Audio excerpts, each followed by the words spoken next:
सगळ्यांचं हार्दिक स्वागत आहे आपल्या यूट्यूब चॅनलवरती. घरी तयार केलेलं खत किंवा जीवामृत आपण अशा प्रकारे पाण्यात मिक्स करून व्यवस्थित एकजीव करून घ्यावं, जेणेकरून आपण पिकाला योग्य प्रमाणात ते वापरू शकू. त्याचबरोबर जे सर्व चांगल्या प्रकारचं खत आहे ते व्यवस्थित आपण या ठिकाणी पिकाला टाकू. हे व्यवस्थित भरून या ठिकाणी आपण प्रत्येक झाडाच्या खोडाजवळ हे सोडणार आहोत.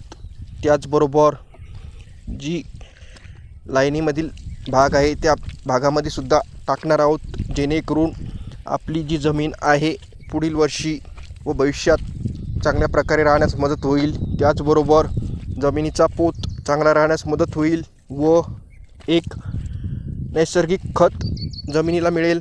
त्यामुळे जमीन आपली जी वारंवार रसायन खतं, कीटकनाशक अनेक प्रकारचे वापरल्यामुळे ती निरुपयोगी होत चालली आहे, ती होणार नाही व आपल्याला जे अपेक्षित उत्पादन आहे ते भेटण्यास या ठिकाणी मदत होईल.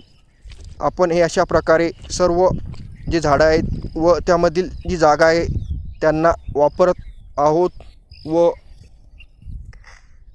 त्या ठिकाणी त्याला व्यवस्थित खत या ठिकाणी भेटत आहे. हा व्हिडिओ बघितल्याबद्दल धन्यवाद.